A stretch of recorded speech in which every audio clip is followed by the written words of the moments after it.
నారాయణపేట మొత్తాలు ఎత్తిపోతల పథకంగా భాగంగా మన ఊరికి ఈరోజు తిమ్మారెడ్డిపల్లి గ్రామానికి వచ్చేసినటువంటి అధికారులు మనకు నామమాత్రంగా మాత్రమే ఏమి చెప్పకుండా చేయకుండా ఓన్లీ పేర్లు సర్వే నంబర్లో ఎవరు భూమి పోయింది కూడా కన్ఫర్మ్ చెప్పలేదు, ఎవరికి ఏంది అనేది చెప్పలేదు. ఓన్లీ డైరెక్ట్ ఆ సర్వే నంబర్లు ఉన్న పేర్లు మాత్రమే చెప్పడం జరిగింది. కానీ అందులో మన రైతులకు చాలా అన్యాయం జరుగుతుంది. దాన్ని జర దృష్టిలో పెట్టుకోమని మన నాయకులకు ప్రభుత్వ అధికారులకు తెలియజేయడం అయింది.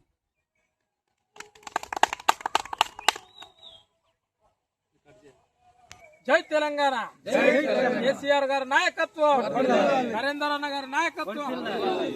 ఈరోజు కొడంగల్ నియోజకవర్గంలో దౌలతాబాద్ మండల్ సుల్తాన్పూర్ గ్రామం మరియు తిమ్మారెడ్డిపల్లి గ్రామంలో ఏదైతే భూసేకరణ కార్యక్రమానికి ఆర్టీఓ కానీ ఎంఆర్ఓ కానీ అధికారులు వచ్చడం జరిగింది.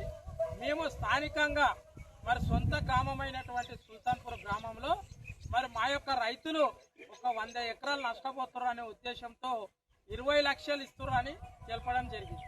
20 కాదు, ఈ సొంత సీఎం నియోజకవర్గం కాబట్టి సొంత మండల్ కాబట్టి మేము 20 లక్షల నుంచి 50 లక్షలు పెంచాలని డిమాండ్ చేస్తే మమ్మల్ని అక్రమంగా గొడ్లను ఇడిచినట్ల సిఐ కావచ్చు, ఎస్ఐలు కావచ్చు, కానిస్టేబుల్ కావచ్చు, తిమ్మారెడ్డిపల్లె కానీ సుల్తాన్పూర్ కానీ ఒక 100 మంది పోలీసులను బట్టి గొడ్లను ఏడ్చినట్ల మమ్మల్ని కార్లను పడేసి కోడంగల్లో పోలీస్ స్టేషన్లో బంధించడం జరిగింది. మరి అయ్యా సీఎం రేవంత్ రెడ్డి గారు ఈ సొంత నియోజకవర్గంలోనే మా కార్యకర్తలకు కానీ మీ కార్యకర్తలకు కానీ ఎక్కడ ప్రజాపాలన అన్నావు. మరి ప్రజాపాలన అంటే పోలీసులను పెట్టుకొని నీవు రాజకీయం చేయడం కాదు. రేవంత్ రెడ్డి గారు మరి తిరుపతి రెడ్డికి హెచ్చరిస్తున్నాయి. తిరుపతి రెడ్డి గారు నీవు సంపితే సంపు, కానీ మా కార్యకర్తలని ఓడిపోయిన అనే ఉద్దేశంతో అధికారం ఉన్నదనే మందబలంతో హోమ్ మినిస్టర్ మీ వద్ద ఉంది అని మా పట్నం నరేందర్ రెడ్డి గారిని కావచ్చు, మా యొక్క కార్యకర్తలు కావచ్చు, సుల్తాన్పూర్ మా అన్న కృష్ణన్న కావచ్చు, మా హనుమంతన్న కావచ్చు, మా కృష్ణయ్య కావచ్చు, మాన్కెపన్న, దస్తపన్న, అనంతయ్యని మమ్మల్ని ఎందుకు అరెస్ట్ చేస్తావు? నారాయణపేట కోడంగల్ ఎత్తిపోతల పథకం అన్నావు. నువ్వు ఏదైతే కెనాలు తెస్తున్నావో కెనాలకున్న రైతులు నీలాక భూ కబ్జాలు కానీ పెద్ద కమిషన్ల దంద కానీ కారు.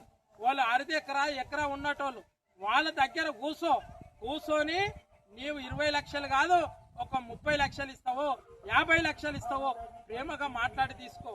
కానీ నీవు మమ్మల్ని మేము మండలానికి పోతుంటే ఇక్కడున్న స్థానిక సిఐ కావచ్చు, ఎస్ఐలు కావచ్చు, కానిస్టేబుల్స్ గల్ల బట్టి ఒక మాజీ జడ్పీటీసీని చూడకుండా గల్లను బట్టి నన్ను కార్లు ఎత్తేసి కోడంగల్ పోలీస్ స్టేషన్ కి తరలించడం జరిగింది.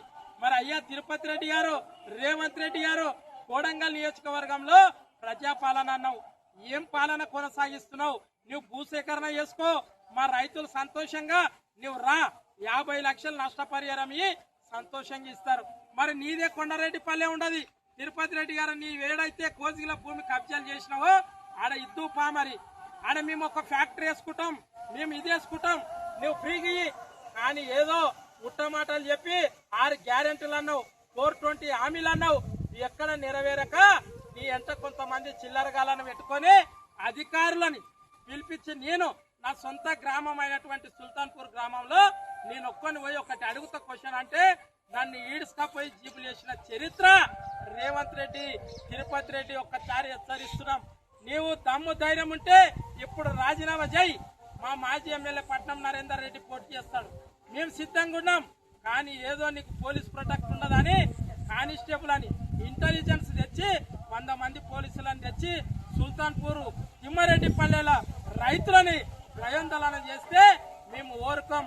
ఇదే వరకు నీవు 20 నుంచి 50 లక్షల ఎక్స్క్రియేషన్ ఇస్తే మేము స్వాగతిస్తాం.